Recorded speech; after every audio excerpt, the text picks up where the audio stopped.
नमस्कार साथी, मैं निखिल दीक्षित आप सभी का अपने परिवार फ्री एग्ज़ाम कंटेंट्स में स्वागत करता हूं। दोस्त, आज मैं आप सभी के लिए एक बेहतरीन सा वीडियो लेके आया हूं। आज का जो हमारा टॉपिक रहेगा दोस्त, वो हमारा रहेगा फरवरी का current affairs.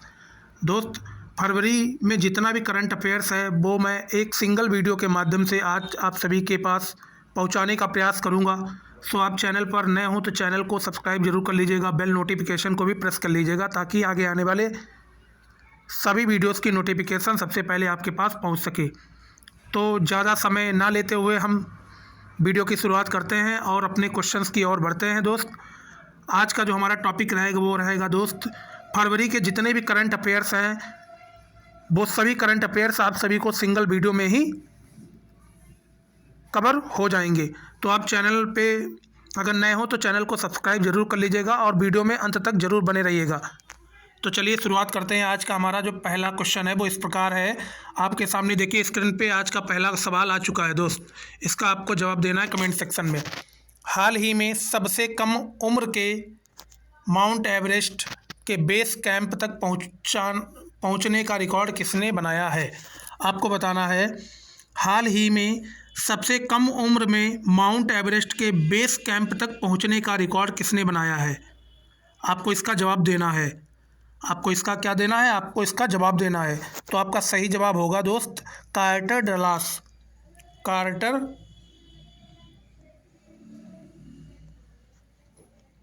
Quarter Dallas Carter Dallas आपका सही जवाब हो जाएगा। ये चीज़ आप ध्यान रखिएगा। दोस्त, ये कार्टर डलास कहाँ के हैं? तो आपको ये भी याद रखना है, ये कार्टर डलास जो है वो स्कॉटलैंड के हैं। कहाँ के हैं? स्कॉटलैंड कंट्री है एक, वहाँ के ये कार्टर डलास हैं। स्कॉटलैंड स्कॉटलैंड हमारा एक देश है दोस्त, ये वहीं के हैं कार्टर डलास, जिन्होंने सबसे कम उम्र में माउंट एवरेस्ट के बेस कैंप तक पहुंचने का रिकॉर्ड बनाया है। ये चीज़ भी आपको ध्यान रखना है। इनकी उम्र कितनी है दोस्त? इनकी उम्र मात्र 2 साल है। कितनी उम्र?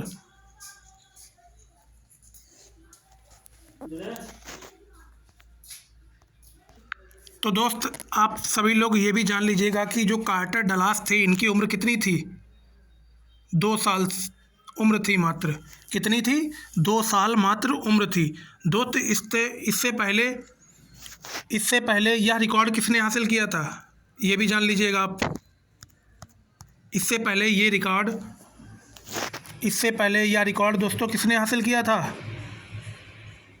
इससे पहले यह रिकॉर्ड दोस्त चेक गणराज्य के 4 साल के एक बच्चे के नाम है। चेक गणराज्य का एक 4 साल का बच्चा है, उसके नाम था। चेक गणराज्य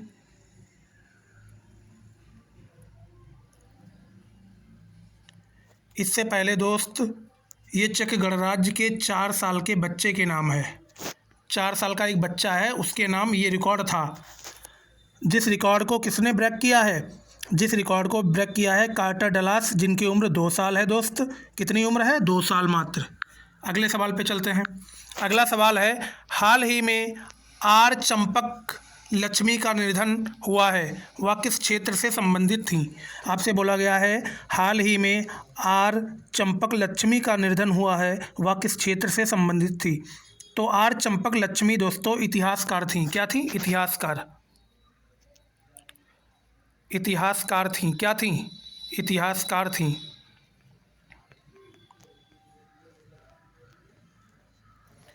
क्या थी दोस्त? इतिहासकार थी। आर चंपक लक्ष्मी इतिहासकार थी, जिनका हाल ही में निधन हुआ है। ये चीज़ आपको ध्यान रखनी है।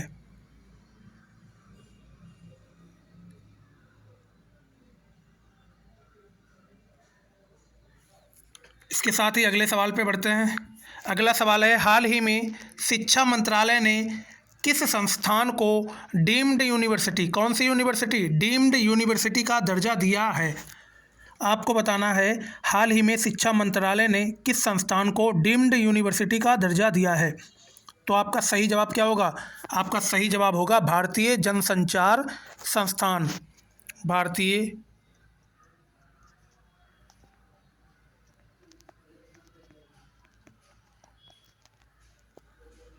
भारतीय जनसंचार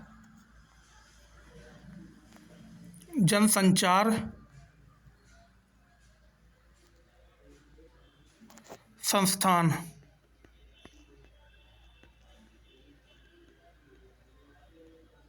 भारतीय जनसंचार संस्थान को शिक्षा मंत्रालय के द्वारा डीम्ड यूनिवर्सिटी का दर्जा दिया गया है। ये चीज़ आपको ध्यान रखनी है। क्या रखना है? ये चीज़ आपको ध्यान रखना है।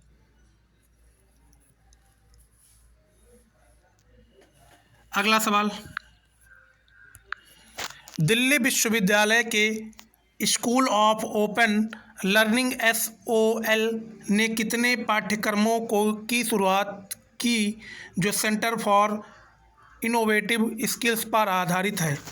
आपको बताना है दिल्ली विश्वविद्यालय के school of open learning SOL ने कितने पाठ्यक्रमों की शुरुआत की जो सेंटर फॉर इनोवेटिव स्किल्स पर आधारित हैं। तो आपका सही जवाब होगा दोस्त 21। कितने की? 21। इसका सही जवाब क्या होगा? 21। इसका सही जवाब होगा 21। अगला सवाल, हाल ही में भारत ने वर्ष 2024 अथवा 25 के लिए यूनेस्को विश्व विरासत सूची में मराठा मिलिट्री लैंडस्केप को नामांकित किया है। मराठा मिलिट्री लैंडस्केप में कुल कितने घटक शामिल हैं? आपको बताना है हाल ही में भारत ने वर्ष 2024-25 के लिए यूनेस्को विश्व विरासत सूची में मराठा मिलिट्री लैंडस्केप को नामांकित किया है। मराठा मिलिट्री लैंडस्केप में कुल कितने घटक शामिल हैं? आपको घटक बताना है कुल कितने हैं।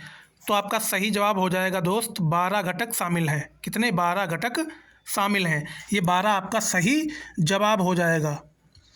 दोस्तों इसकी घोषणा किसने की है?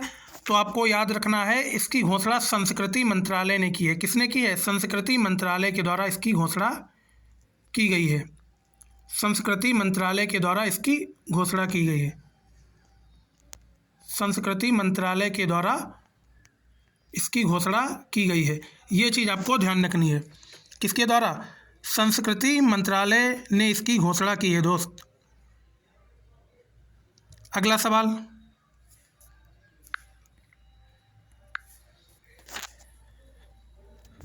हाल ही में अंतर्राष्ट्रीय मुद्रा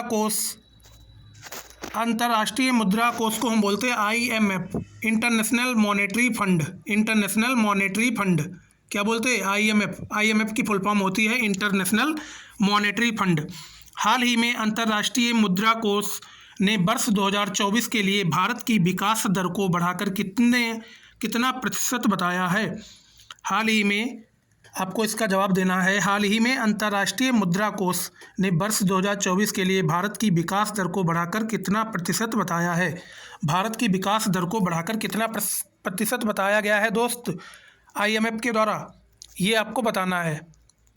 तो इसका सही जवाब क्या होगा दोस्त? इसका सही जवाब होगा 6.7%। 6.7% बताया गया है। ये विकास दर रहेगी दोस्त भारत की 2024 के लिए। ये किसके द्वारा बताया गया है? अंतर्राष्ट्रीय मुद्रा कोष के द्वारा बताया गया है। अंतर्राष्ट्रीय मुद्रा कोष के द्वारा बताया गया है। अगला सवाल, उंगलई थेड़ी उंगल ओरिल योजना किस राज्य सरकार से संबंधित है? आपको बताना है उंगलई थेड़ी उंगल ओरिल योजना किस राज्य सरकार से संबंधित है? तो आपका सही जवाब होगा दोस्त ये तमिलनाडु राज्य सरकार से संबंधित है। तमिलनाडु राज्य से संबंधित है। तमिलनाडु राज्य से ये संबंधित है। ये चीज़ आपको ध्यान रखनी है। ये तमिलनाडु राज्य से संबंधित है। अब दोस्तों ये योजना होती क्या है ये भी समझ लीजिएगा। इसके तहत दोस्त कलेक्टर और वरिष्ठ जिला अधिकारी बुनियादी ढांचे का निरीक्षण करने अथवा परियोजनाओं के कामकाज की समीक्षा करने और सार्वजनिक प्रतिक्रिया एकत्र करने के लिए हर महीने एक ताल्लुक में 24 घंटे बिताएंगे। दोस्त इसमें ये होता है कि जो कलेक्टर होते हैं और वरिष्ठ जिला अधिकारी होते हैं, वो जो योजनाएं चलाई जाती हैं सरकार के द्वारा, उन योजनाओं के बारे में जानकारी लेते हैं, क्षेत्रीय क्षेत्र में जाके जानकारी लेते हैं और ये भी जानते हैं कि किसको किसको योजना मिल रही है और कहाँ तक इस योजना का लाभ पहुँचा है और कौन अभी भी वंचित है इस योजना से। ये सभी तमाम जानकारी ये लोग इकट्ठा करते हैं। इसका यही मुख्य उद्देश्य है। अगला सवाल, फरीदाबाद में 2 फरवरी से आयोजित 37वें सूरजकुंड शिल्प मेले का थीम राज्य कौन सा है? आपको बताना है फरीदाबाद में 2 फरवरी से आयोजित 37वें सूरजकुंड शिल्प मेले का थीम राज्य कौन सा है? तो आपका सही जवाब होगा गुजरात राज्य है दोस्त। गुजरात राज्य इसका थीम राज्य है। गुजरात राज्य इसका क्या है? थीम राज्य है। ये चीज़ आपको ध्यान रखनी है। गुजरात राज्य जो है वो इसका थीम राज्य है। और दोस्त इसका सांस्कृतिक भागीदार कौन होगा? तो इसका सांस्कृतिक भागीदार होगा, सांस्कृतिक भागीदार कौन होगा?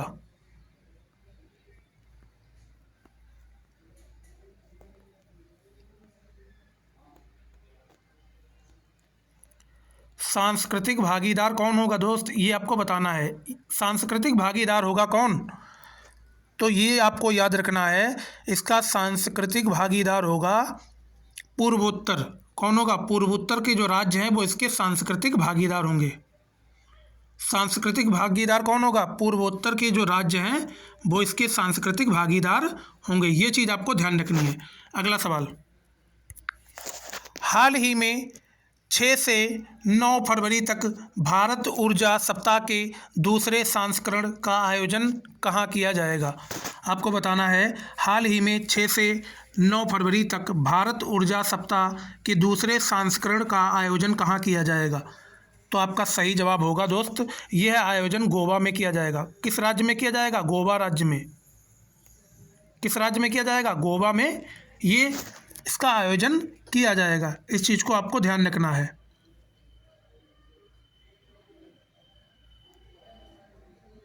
दोस्त इस कार्यक्रम में 17 देश के क्या आएंगे? ऊर्जा मंत्री आएंगे। 17 देशों के ऊर्जा मंत्री। कितने देशों के? 17 देश के ऊर्जा मंत्री आएंगे। कौन कौन आएगा? ऊर्जा मंत्री। ऊर्जा मंत्री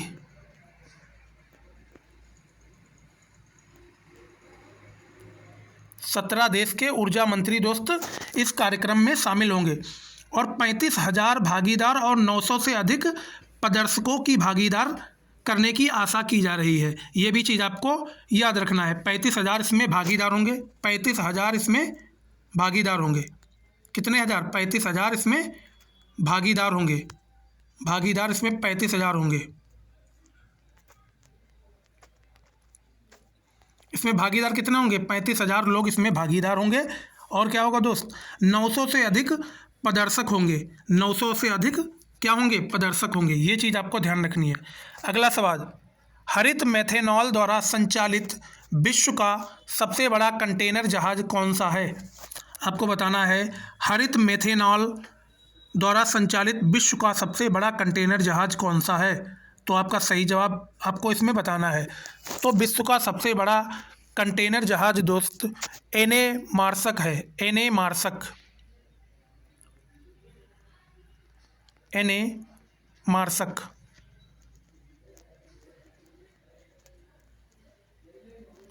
एनए मार्सक, ये इसका सही जवाब हो जाएगा।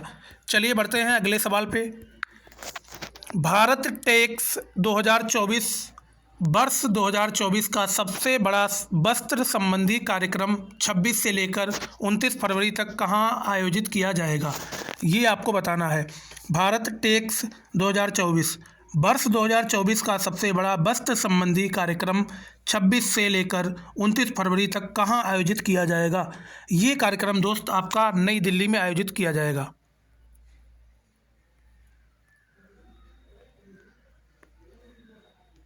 नई दिल्ली में आयोजित किया जाएगा। ये कार्यक्रम आपका नई दिल्ली में आयोजित किया जाएगा।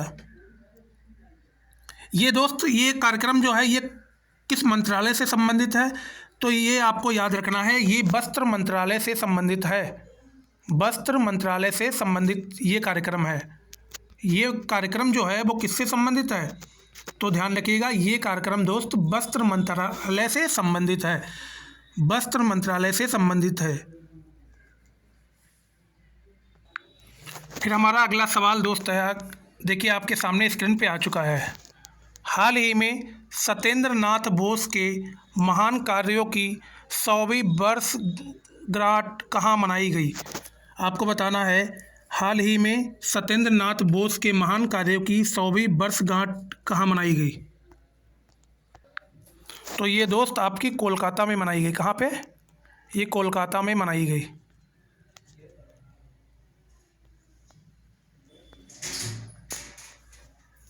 कोलकाता। ये दोस्त हमारा वेस्ट बंगाल की क्या है, वेस्ट बंगाल की राजधानी है कोलकाता। ये चीज़ भी आपको ध्यान रखनी है। अगला सवाल, हाल ही में TRAI का नया अध्यक्ष किसे नियुक्त किया गया है। आपको बताना है, हाल ही में TRAI का नया चेयरमैन किसे नियुक्त किया गया है। TRAI का नया चेयरमैन किसे नियुक्त किया गया है। TRAI का मतलब है भारतीय दूरसंचार नियामक प्राधिकरण।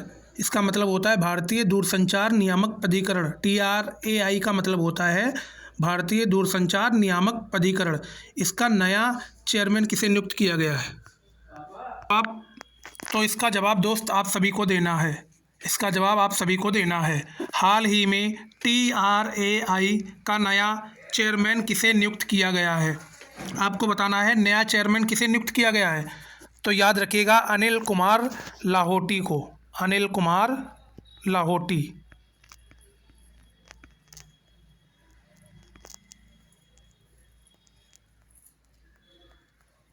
अनिल कुमार लाहोटी को। अनिल कुमार लाहोटी को नया चेयरमैन नियुक्त किया गया है। किस चीज़ का, TRAI का। TRAI का मतलब होता है भारतीय दूरसंचार नियामक प्राधिकरण। दोस्त ये अनिल कुमार लाहोटी कौन थे, ये भी जान लीजिएगा। ये अनिल कुमार लाहोटी दोस्तों रेलवे बोर्ड के पूर्व प्रमुख थे। ये क्या थे, रेलवे बोर्ड के पूर्व प्रमुख। रेलवे बोर्ड के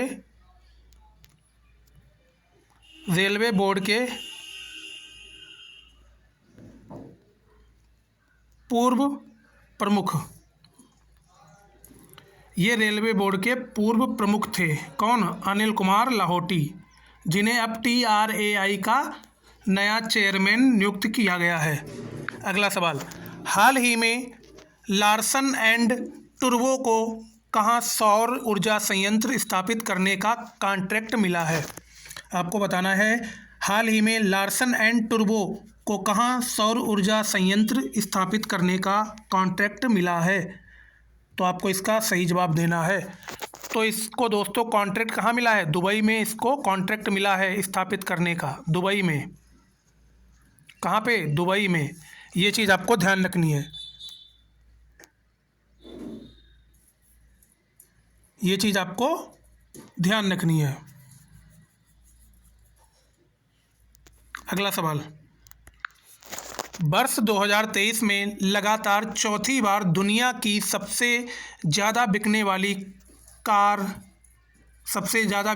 कार निर्माता कंपनी का रिकॉर्ड किसने हासिल किया। आपको बताना है, वर्ष 2023 में लगातार चौथी बार दुनिया की सबसे ज़्यादा बिकने वाली कार निर्माता कंपनी का रिकॉर्ड किसने हासिल किया है। तो दोस्त ये रिकॉर्ड टोयोटा कंपनी ने हासिल किया है। टोयोटा कंपनी ने ये रिकॉर्ड क्या किया है, हासिल किया है। ये चीज़ आपको ध्यान रखनी है। ये दोस्त जापानी वाहन कंपनी है। ये जापानी वाहन निर्माता कंपनी है टोयोटा। ये कहाँ की कंपनी है, जापान की कंपनी है। टोयोटा जापान की कंपनी दोस्त है। इसने साल 2023 में लगातार चौथी बार दुनिया की सबसे ज़्यादा बिकने वाली कार निर्माता कंपनी का तमसा हासिल किया है दोस्त। ये चीज़ आपको ध्यान रखना है। अब ये भी जान लीजिएगा कि टोयोटा ने साल 2023 में कितनी कारें बेची। साल 2023 में कितनी कारें बेची दोस्त टोयोटा कंपनी ने। ये जापान की कंपनी है। किसकी कंपनी है, किस देश की कंपनी है? जापान की कंपनी है, जिसने साल 2023 में 1.12 करोड़ कारें बेची हैं।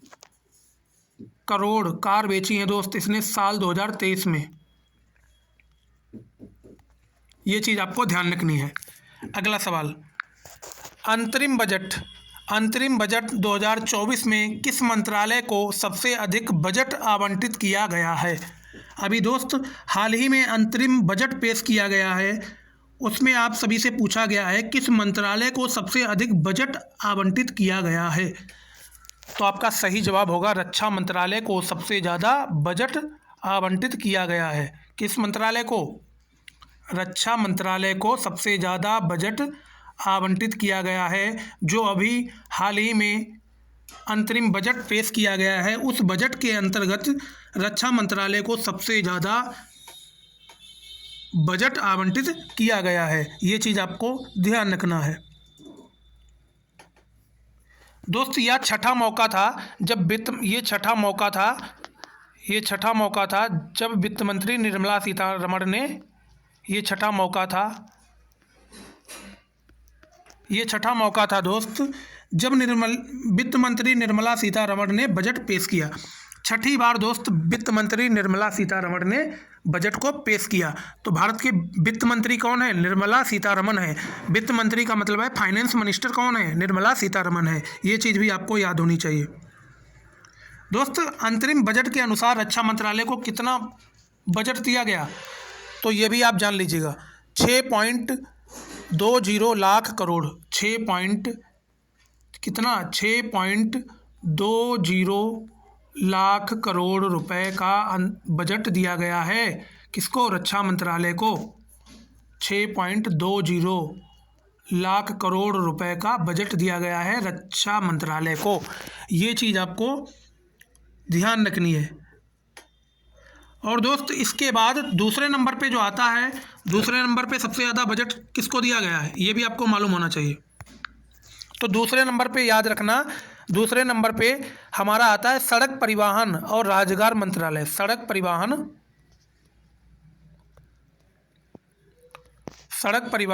और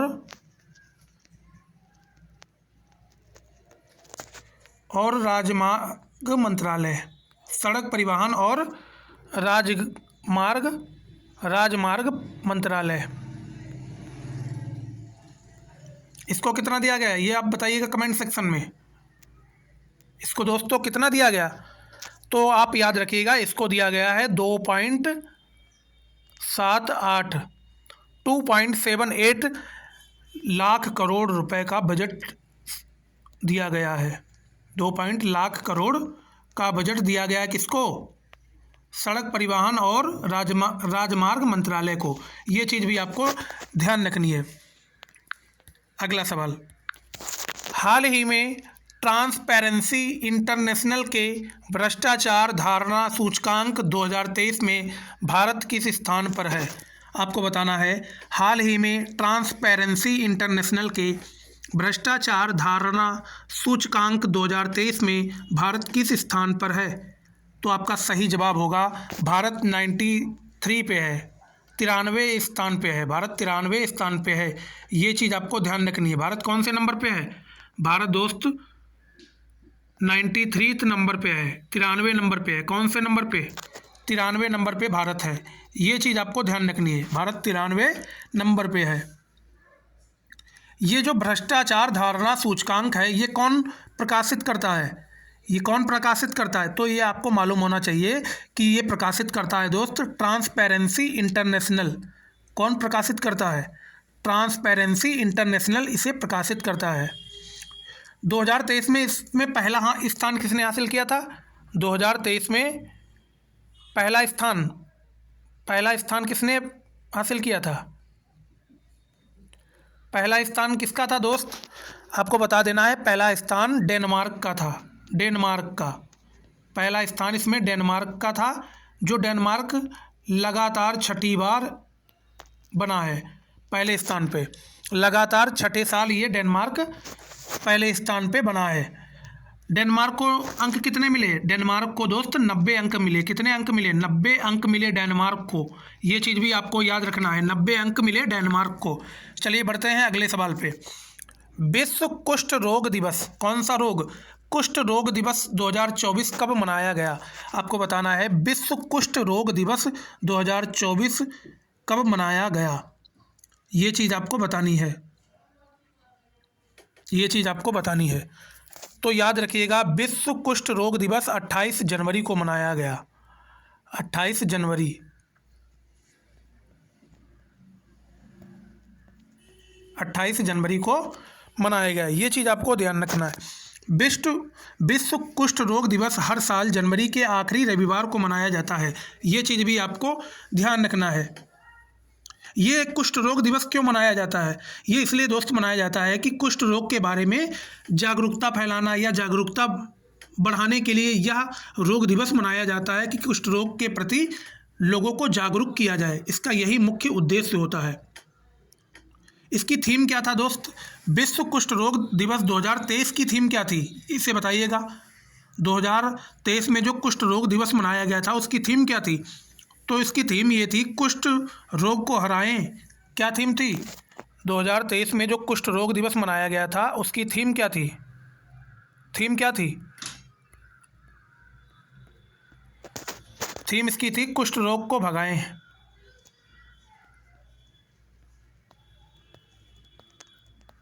कुष्ठ रोग को भगाएं, इसकी क्या थी? थीम थी।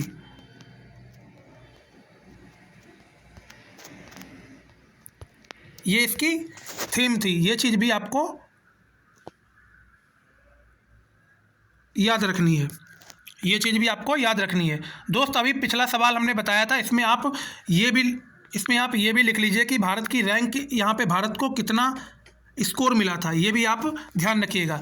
तो भारत को दोस्त यहाँ पे भ्रष्टाचार धारणा सूचकांक 2023 में भारत को कितना स्कोर मिला था?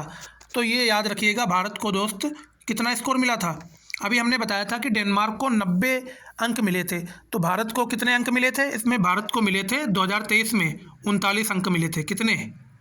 39 स्कोर मिला था भारत को। ये चीज़ आपको ध्यान रखना है, भारत को 39 स्कोर मिला था। अब यहाँ पे ये भी समझ लीजिए कि इसका मतलब क्या होता है, ये स्कोर का मतलब क्या होता है दोस्तों। ये जो सूचकांक है इसका पैमाना कहाँ से कहाँ तक चलता है? तो याद रखिएगा इसका पैमाना होता है 0 से लेकर 100 तक।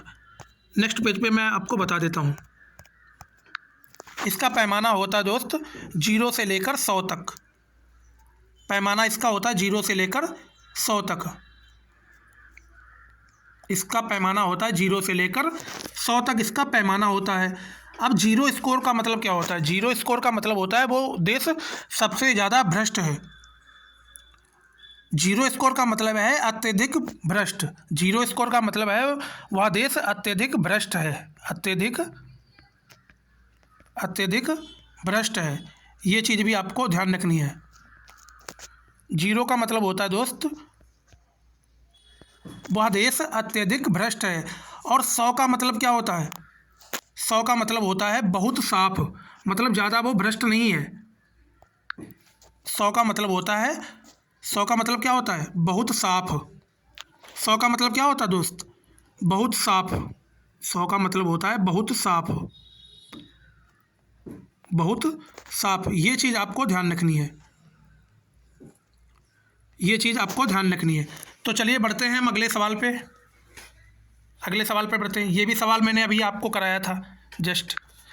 तो अगला सवाल है हमारा दोस्त, अगला सवाल क्या है? हर साल भारतीय तटरक्षक दिवस कब मनाया जाता है? आपको बताना है प्रतिवर्ष भारतीय तटरक्षक दिवस कब मनाया जाता है। आपको बताना है भारतीय तटरक्षक दिवस कब मनाया जाता है। तो याद रखिएगा भारतीय तटरक्षक दिवस 1 फरवरी को मनाया जाता है। कब मनाया जाता है? 1 फरवरी को यह दिवस मनाया जाता है। ये चीज़ आपको ध्यान रखना है। कितनी फरवरी को? 1 फरवरी को यह दिवस मनाया जाता है।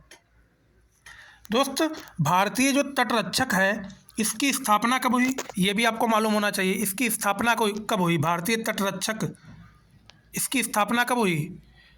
तो ये आपको मालूम होना चाहिए। इसकी स्थापना हुई थी 1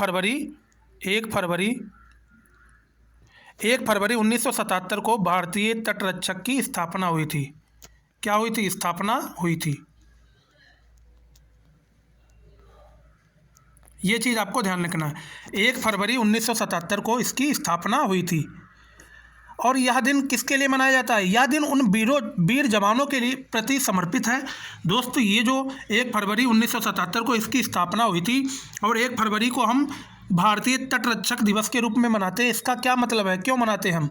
यह दिन उन वीर जवानों के प्रति समर्पित है जो अपनी जान की परवाह किए बगैर देश सेवा में अपना जीवन लगा देते हैं। इसी के लिए हम ये दिन में हम उन वीर जवानों को याद करते हैं, इसलिए इस दिन को हम मनाते हैं। अगला सवाल, हाल ही में योग गुरु रामदेव के मोम के पुतले का अनावरण किस शहर में हुआ है? आपको बताना है, हाल ही में योग गुरु रामदेव के मोम के पुतले का अनावरण किस शहर में हुआ है? योग गुरु दोस्त, योग गुरु कौन है? बाबा रामदेव। गुरु रामदेव के मोम के पुतले का अनावरण किस शहर में हुआ है? तो आपको बता देना है न्यूयॉर्क में। किस शहर में? न्यूयॉर्क शहर में इनके मोम के बने पुतले का अनावरण हुआ है। ये चीज़ आपको ध्यान रखनी है। इनके मोम का बना हुआ पुतले का अनावरण न्यूयॉर्क में हुआ है। ये चीज़ आपको ध्यान रखना है। न्यूयॉर्क शहर में इनके मोम का बना हुआ पुतले का अनावरण हुआ है।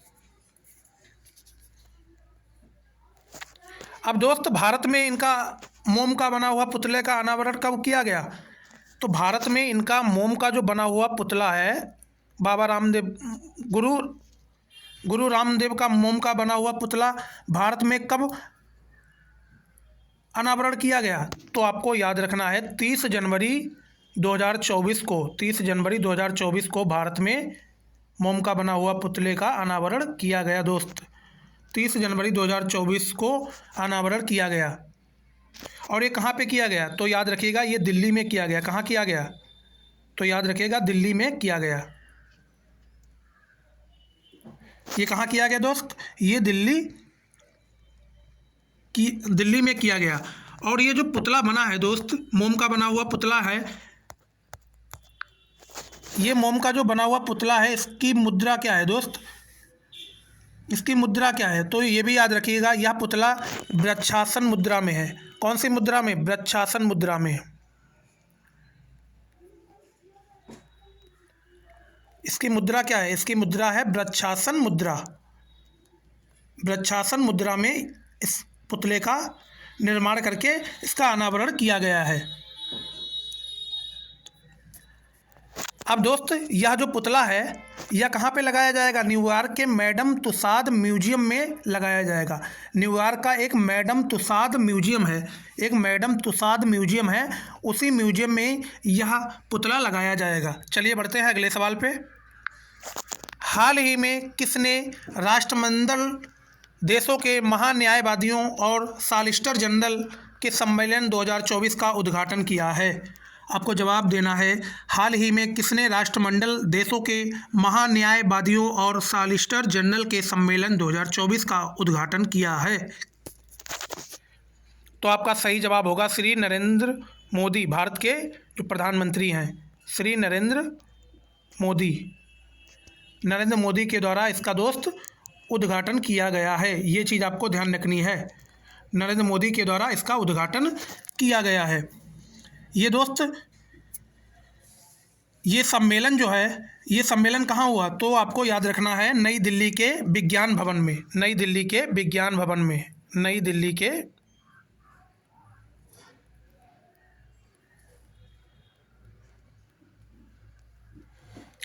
के दोस्त विज्ञान भवन में इसका उद्घाटन किया गया है।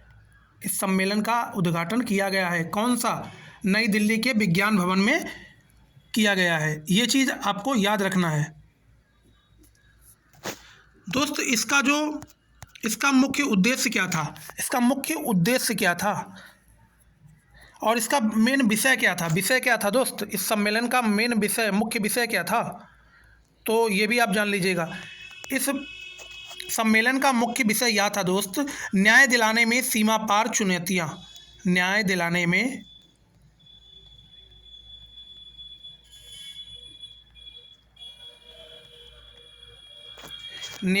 में सीमा पार चुनौतियां।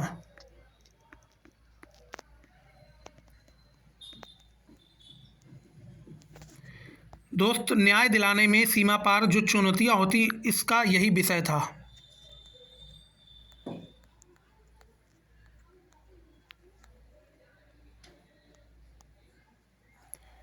चुनौतियां, ये चीज़ आपको ध्यान रखनी है, ये चीज़ आपको ध्यान रखनी है। अगला सवाल है, हाल ही में भारतीय जनता पार्टी के वरिष्ठ नेता लाल कृष्ण आडवाणी को किस सम्मान से सम्मानित किया जाएगा? आपको इसका जवाब देना है। तो दोस्त, लाल कृष्ण आडवाणी जो भारतीय जनता पार्टी के वरिष्ठ नेता हुआ करते थे, उन्हें दोस्त भारत रत्न से सम्मानित किया जाएगा। भारत रत्न से सम्मानित किया जाएगा। भारत रत्न से सम्मानित किया जाएगा। दोस्त, ये जो लाल कृष्ण आडवाणी हैं, ये 50वें शख्स हैं जिन्हें ये 50वें शख्स हैं जिन्हें ये भारत रत्न से सम्मानित किया जाएगा। दोस्त, ये 50वें शख्स बन गए हैं जिन्हें भारत रत्न दिया जाएगा। ये चीज़ भी आपको ध्यान रखना है। दोस्त, इनके अलावा अभी कर्पूरी ठाकुर को भी भारत रत्न देने की घोषणा की गई थी, ये भी आपको ध्यान रखना है। और किसको देने की घोषणा की गई थी? MS स्वामीनाथन, जो हरित क्रांति के जनक माने जाते हैं भारत में, MS स्वामीनाथन। ये चीज़ भी आपको ध्यान रखनी है। तो चलिए आगे बढ़ते हैं अगले सवाल पे। अगला सवाल है हमारा, हाल ही में किसने पंजाब के राज्यपाल और चंडीगढ़ के प्रशासक दोनों पदों से इस्तीफा दिया है? आपको बताना है, हाल ही में किसने पंजाब के राज्यपाल और चंडीगढ़ के प्रशासक दोनों पदों से इस्तीफा किसने दिया है? तो आपका सही जवाब क्या होगा? बनवारी लाल पुरोहित। बनवारी लाल पुरोहित ने दोनों पदों से इस्तीफा दे दिया है। बनवारी लाल पुरोहित। दोस्त, बनवारी लाल पुरोहित पंजाब के क्या थे? राज्यपाल भी थे और इसके साथ साथ चंडीगढ़ के प्रशासक भी थे। ये चीज़ भी आपको ध्यान रखना है। इन्होंने दोनों पदों से क्या कर दिया? इस्तीफा दे दिया है। पुरोहित, ये चीज़ आपको ध्यान रखनी है। इन्होंने दोनों पदों से इस्तीफा दे दिया है। और इन्होंने दोस्त अपने त्याग पत्र में क्या लिखा है? तो इन्होंने अपने त्याग पत्र में निजी कारण दिखाए हैं। अपने त्याग पत्र जो दिया है, जो इस्तीफा दिया है लिखित में, उस लिखित इस्तीफे में इन्होंने अपना निजी कारण बताया है। ये चीज़ भी आपको ध्यान रखना है। अगला सवाल, हाल ही में भारतीय नौसेना के सर्वेक्षण पोत संध्या के जलावतरण समारोह की अध्यक्षता किसने की? आपको बताना है, हाल ही में भारतीय नौसेना के सर्वेक्षण पोत संध्या के जलावतरण समारोह की इस अध्यक्षता किसने की है? तो आपका सही जवाब क्या होगा दोस्त? आपका सही जवाब होगा राजनाथ सिंह। राजनाथ सिंह, जो भारत के क्या हैं? रक्षा मंत्री हैं। भारत के क्या हैं? रक्षा मंत्री हैं या डिफेंस मिनिस्टर हैं। ये चीज़ आपको ध्यान रखनी है। ये जलावतरण जो समारोह है, ये कहाँ हुआ दोस्त? ये समारोह कहाँ हुआ? विशाखापट्टनम में हुआ। कहाँ पे हुआ? विशाखापट्टनम के नौसेना का जो डॉक यार्ड है, उसमें हुआ है ये समारोह। विशाखापट्टनम में दोस्त एक नौसेना का डॉक यार्ड है, उसी में ये समारोह आयोजित हुआ है। इस चीज़ को आपको ध्यान रखना है।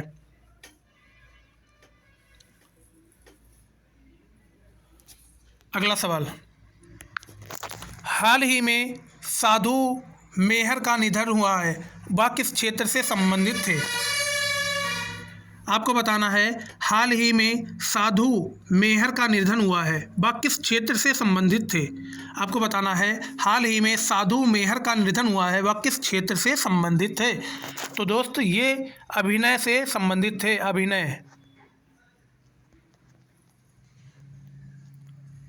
ये अभिनय से संबंधित थे। ये चीज़ आपको ध्यान रखना है।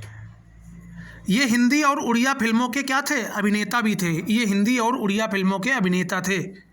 साधु मेहर दोस्त सर्वश्रेष्ठ अभिनेता का राष्ट्रीय पुरस्कार जीतने वाले ओडिशा के पहले व्यक्ति थे। ये कहाँ के थे?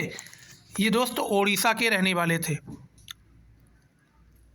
साधु मेहर कहाँ के थे? ओडिशा के थे। कहाँ के? ओडिशा के। ओडिशा। और ये भी ध्यान रखिएगा कि ये ओडिशा के पहले व्यक्ति थे जिन्होंने सर्वश्रेष्ठ अभिनेता का राष्ट्रीय पुरस्कार जीता था। सर्वश्रेष्ठ अभिनेता का राष्ट्रीय पुरस्कार जीता था, ये ओडिशा के पहले व्यक्ति ही थे। मनोरंजन के क्षेत्र में आजीवन योगदान के लिए उन्हें 2017 में पद्मश्री से भी सम्मानित किया गया है। दोस्तों इन्हें 2017 में इन्हें क्या दिया गया? साधु मेहर को 2017 में पद्मश्री से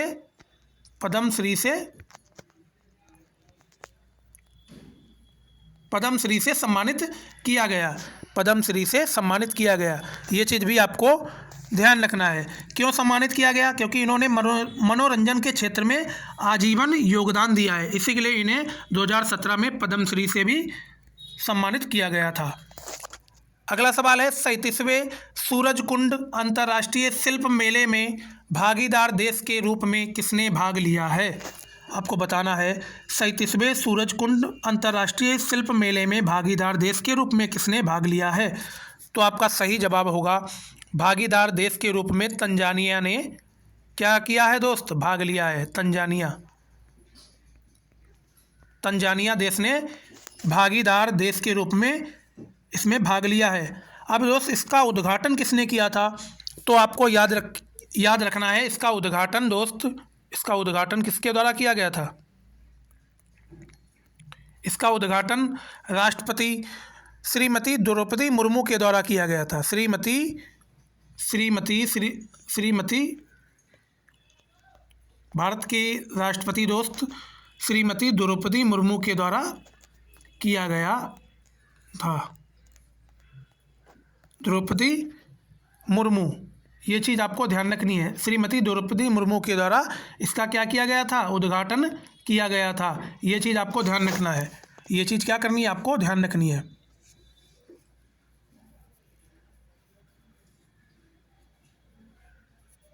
दोस्त तंजानिया की राजधानी भी आप जान लीजिएगा। तो तंजानिया की राजधानी आपकी क्या है? तंजानिया की राजधानी है, अभी मैं आपको बताता हूँ तंजानिया की राजधानी क्या है दोस्त। इसे हटा देते, इसे इरेज कर देते ताकि थोड़ा स्पेस मिल जाए। तो आपको याद रखना है तंजानिया की राजधानी है डोडोमा। क्या राजधानी है? डोडोमा इसकी तंजानिया की राजधानी है। ये चीज़ भी आपको ध्यान रखनी है। डोडोमा इसकी राजधानी है। तंजानिया की दोस्त राजधानी है डोडोमा, ये राजधानी इसकी है। चलिए अगले सवाल पे चलते हैं। अगला सवाल है, हाल ही में भारत मोबिलिटी ग्लोबल एक्सपो 2024 कार्यक्रम का आयोजन कहाँ किया जा रहा है? आपको बताना है, आपको क्या बताना है? हाल ही में भारत मोबिलिटी ग्लोबल एक्सपो 2024 कार्यक्रम का आयोजन कहाँ किया जा रहा है? तो इस कार्यक्रम का आयोजन दोस्त नई दिल्ली में किया जा रहा है। कहाँ पे?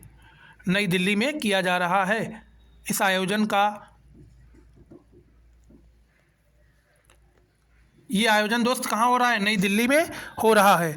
और आयोजन किस जगह पे हो रहा है तो ये भी मालूम होना चाहिए। आयोजन दोस्त हो रहा है भारत मंडपम।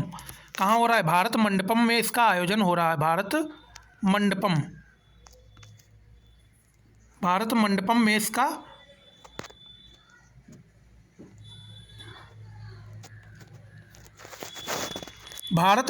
में इसका आयोजन हो रहा है।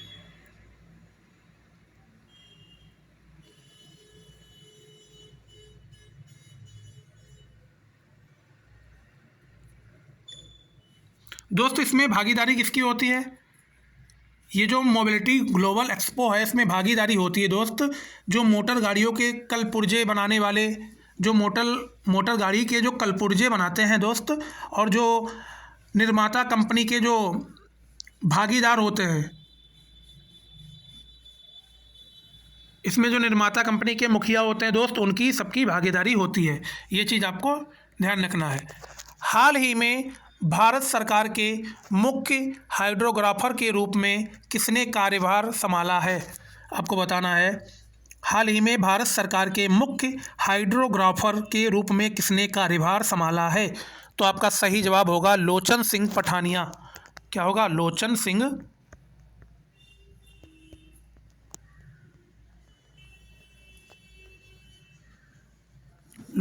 पठानिया। लोचन सिंह पठानिया ने दोस्त भारत सरकार के मुख्य हाइड्रोग्राफर के रूप में कार्यभार संभाला है। ये चीज़ आपको ध्यान रखना है। ये क्या है दोस्त? 22 एडमिरल हैं। 22 एडमिरल हैं। क्या हैं? 22 एडमिरल हैं।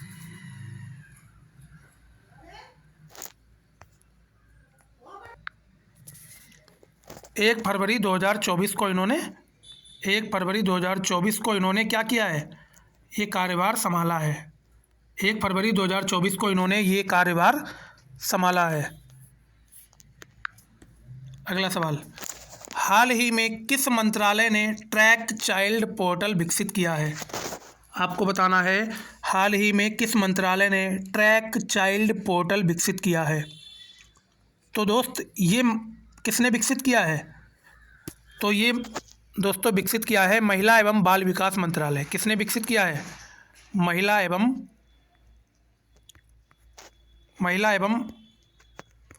बाल विकास मंत्रालय।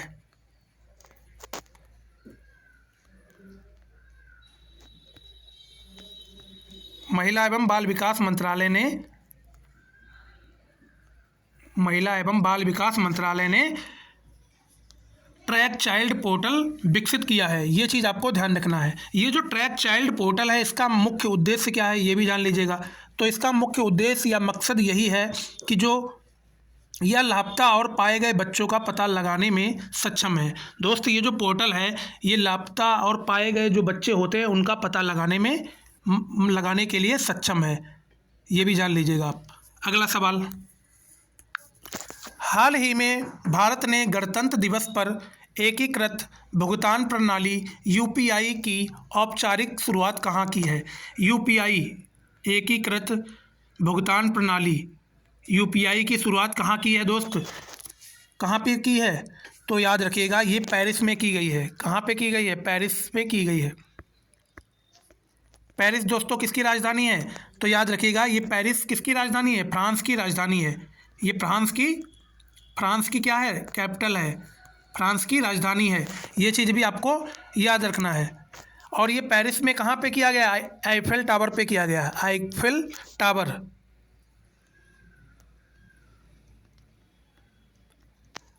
टावर में इसकी शुरुआत की गई है। ये चीज़ भी आपको ध्यान रखनी है।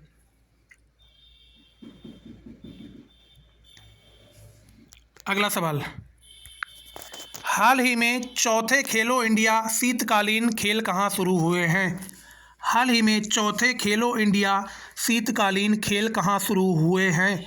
आपको बताना है, चौथे खेलो इंडिया शीतकालीन जो खेल हैं वो कहाँ पे शुरू हुए हैं? तो आपका सही जवाब होगा लद्दाख में शुरू हुए हैं। लद्दाख में चौथे खेलो इंडिया शीतकालीन खेल शुरू हुए हैं। ये चीज़ आपको ध्यान रखना है। ये दोस्त लद्दाख के किस जगह पे शुरू हुए हैं? तो ये भी आपको मालूम होना चाहिए। ये लद्दाख के लेह जगह पे शुरू हुए हैं। लेह लद्दाख की एक जगह है दोस्त, लेह। ये वहीं पे शीतकालीन खेल शुरू हो गए हैं। ये चीज़ आपको ध्यान रखना है। और लद्दाख के जो राज्यपाल हैं, जिनका नाम क्या है? लद्दाख के राज्यपाल का नाम क्या है? लद्दाख के राज्यपाल कौन है दोस्त? लद्दाख के राज्यपाल नहीं, उपराज्यपाल। लद्दाख के जो उपराज्यपाल हैं, उन्होंने इसका क्या किया है? उन्होंने इसका उद्घाटन किया है। लद्दाख के उपराज्यपाल, ये चीज़ आपको ध्यान रखनी है। उपराज्यपाल उपराज्यपाल कौन है दोस्त? बी.डी. मिश्रा। लद्दाख के उपराज्यपाल कौन हैं? बी.डी. मिश्रा। बी.डी. मिश्रा ने इसका उद्घाटन किया है। बी.डी. मिश्रा ने इसका क्या किया? उद्घाटन किया है। ये चीज़ आपको ध्यान रखनी है। बी.डी. मिश्रा ने इसका उद्घाटन किया है। चलिए बढ़ते हैं अगले सवाल पे। हाल ही में सर्वाइकल कैंसर, कौन सा कैंसर?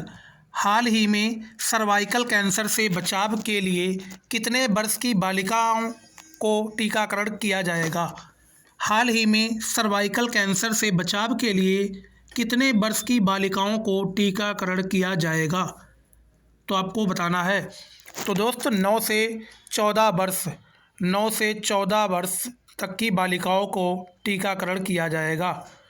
9 से 14 वर्ष तक की बालिकाओं को टीकाकरण किया जाएगा। किस लिए किया जाएगा? सर्वाइकल कैंसर से बचाव के लिए यह टीकाकरण 9 से 14 वर्ष तक की बालिकाओं में किया जाएगा। ये चीज़ आपको ध्यान रखनी है।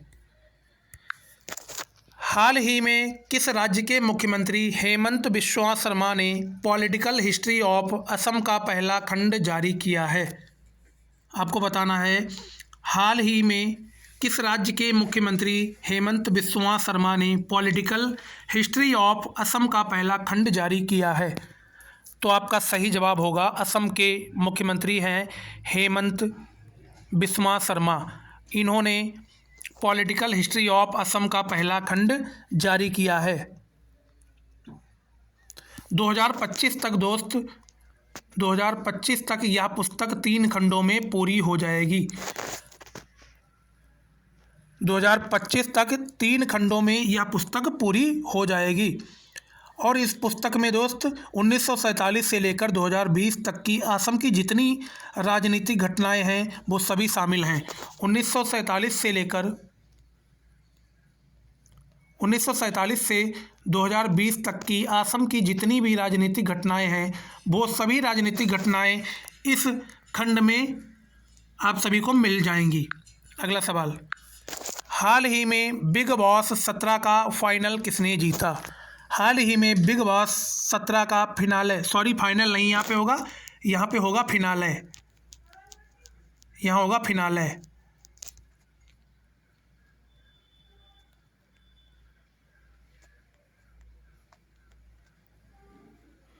यहाँ दोस्त क्या होगा? फिनाले। हाल ही में बिग बॉस 17 का फिनाले किसने जीता है? तो फिनाले दोस्तों मुनव्वर फारूकी ने जीता है। किसने जीता है? मुनव्वर फारूकी ने।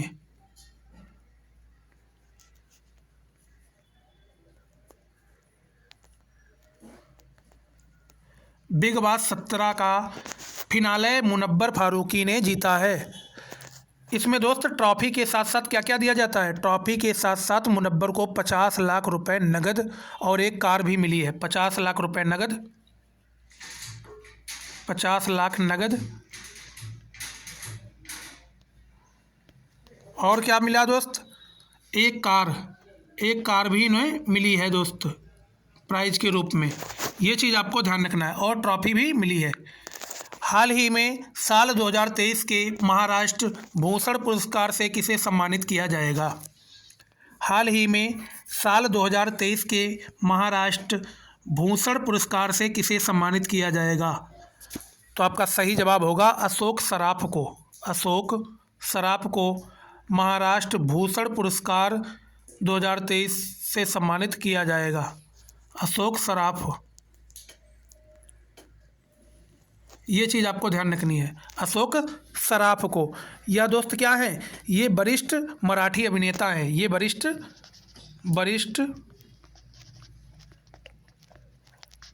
मराठी अभिनेता भी हैं। ये वरिष्ठ मराठी अभिनेता हैं। इन्हें इस पुरस्कार से सम्मानित किया जाएगा। ये चीज़ आपको ध्यान रखनी है। ये चीज़ क्या करना है? ये चीज़ ध्यान रखना है दोस्त। अशोक सराफ जो है इन्हें यह पुरस्कार कला के क्षेत्र में भी दिया जा चुका है। ये चीज़ भी आपको ध्यान रखना है। सराफ मराठी और हिंदी फिल्मों में अपने अभिनय के लिए मशहूर है। ये जो सराफ है ये हिंदी अथवा मराठी फिल्मों में, अभी नेक्स्ट पेज पे आपको बताते हैं। ये जो सराफ है वो हिंदी अथवा मराठी फिल्मों के लिए क्या है, मशहूर है।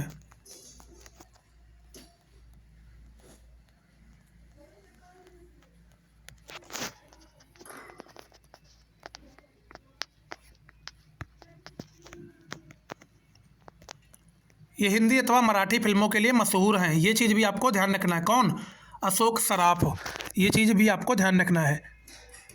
ये जो महाराष्ट्र भूषण पुरस्कार है दोस्त, महाराष्ट्र भूषण पुरस्कार जो है, ये महाराष्ट्र भूषण पुरस्कार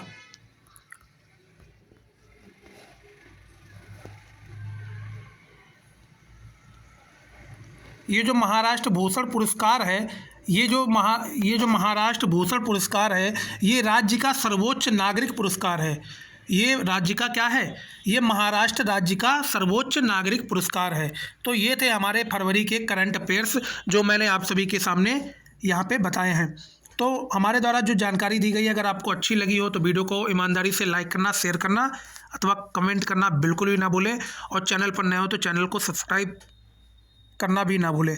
तो चलिए इसी के साथ हम देते हैं अपनी वाणी को विराम। जय हिंद, जय Bharat, take care, good bye. मिलते हैं हम नेक्स्ट वीडियो में।